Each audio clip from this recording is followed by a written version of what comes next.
first of all, I'd like to start this video by telling you that this is a lecture, this is not a debate, right? If you disagree with my general points, scroll on, move on. I genuinely don't give a shit what your point is. I think you're objectively wrong, and it would be a waste of time trying to engage in a discussion with you. I'm going to try and explain this Irish TikTok influencer late toy show scandal to the best of my ability. This isn't something that I immediately understood the reason behind the backlash. It was similar with the Lauren Whelan Coca-Cola thing, where I didn't grasp straight away where all the hatred was coming from, but then the more you read about it, the more you look at these people and what they have to say about it, it becomes a little bit clearer what the issue is. So the argument being made is that RTE spent a hell of a lot of taxpayer money to bring a lot of influencers backstage at the Late Toy Show, right? A lot of these influencers weren't known for making child's content. A certain amount of them would be known for making content that is quite inappropriate for children, such as NSFW content. They were brought there to advertise the fact that the Late Toy Show was happening, and people aren't happy with that. People feel like that's a waste of taxpayer money. People feel like it's inappropriate that these influencers are there. But, right, similar to the Lauren Whelan Coca-Cola thing,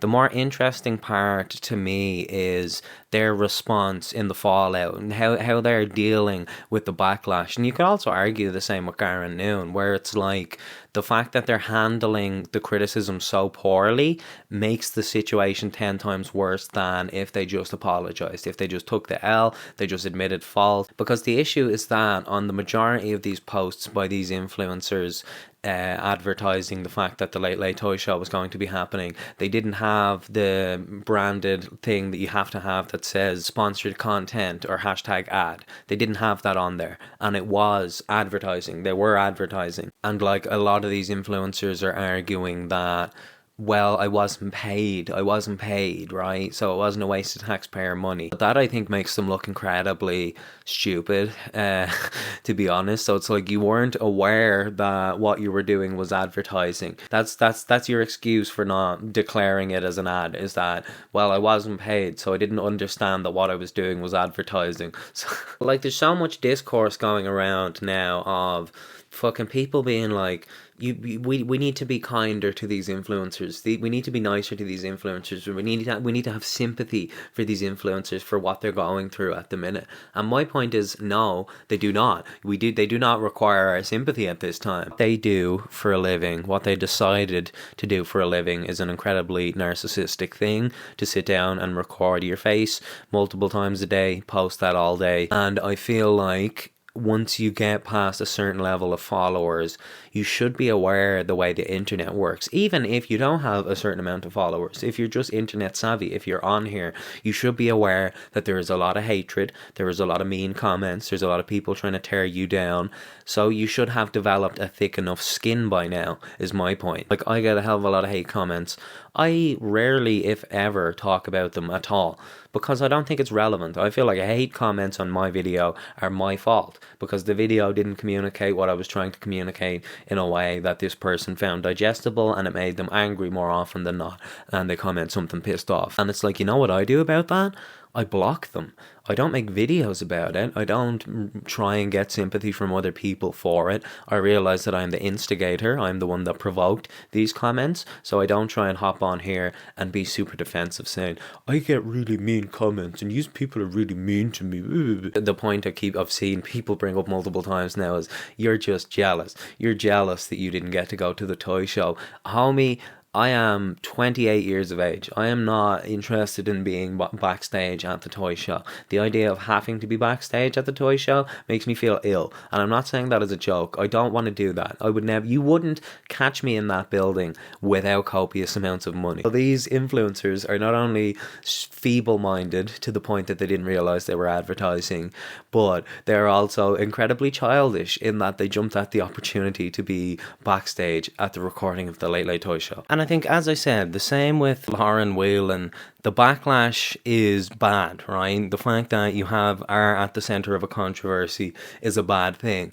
But handling it in a really standoffish, defensive way just makes you look petty. All the other people with followers who are defending them just think it's a very hard sell to try and convince people that being an influencer is a hard life and a hard job, right? I don't think you're ever going to be able to convince people to have high levels of sympathy for fucking influencers. Like, my word of advice, right? Don't do a Lauren Whelan where you hop on and do your best to try and defend yourself and argue with everything anyone has to say about you, because that makes you look petty, it makes you look vindictive, and in this particular case, it makes you look like you were swindled by RTE. Like, just don't post about it, right? Or post an apology. Say, I'm sorry, I didn't mean to spoil it, because at the end of the day, doing an ad and not declaring that it's an ad is very shady. It's very shitty. And then trying to hop on and gaslight people into thinking that you weren't doing an ad or that you didn't need to declare that it was an ad.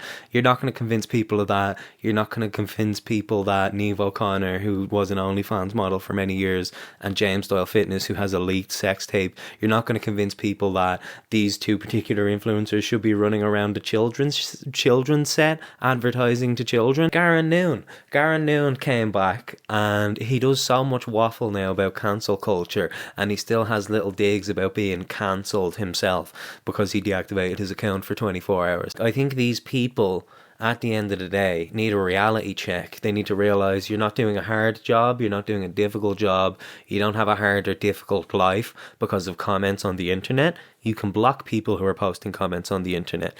Or alternatively, you could be more careful about when you advertise and if you declare that it's an ad. I just love that this totally backfired. Some absolute genius, probably a team of absolute geniuses within the marketing department of RTE decided, yeah, let's look up who's the most followed Irish people on TikTok and invite them all to come and post spoilers. I think that's it. I think that's all. I think just some of these influencers need a slap in the face, man. The ones that are defending the toy show, the ones that are arguing the fact, like, you need to come down back to reality and realize what real life is like, what real issues are, what hardships people are actually going through that they haven't brought on themselves by being incredibly fucking simple. Just grow up as well, in many ways.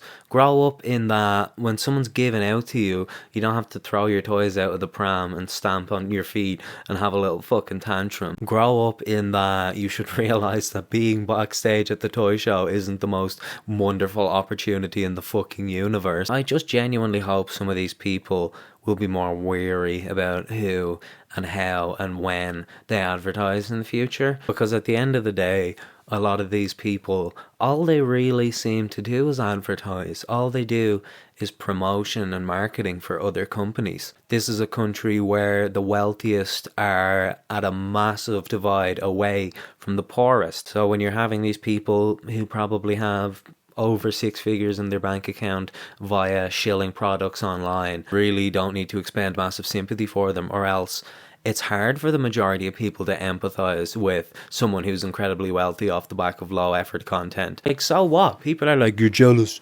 that they have followers and they're getting paid to blah blah blah. So what? You can be jealous at someone and also have a valid criticism of them at the same time, right? I'm not necessarily jealous. I just think that these people should have been more careful, and I think now that they've been caught, they could have had a much better attitude about it, but they decided not to. This is a mark against all of their names.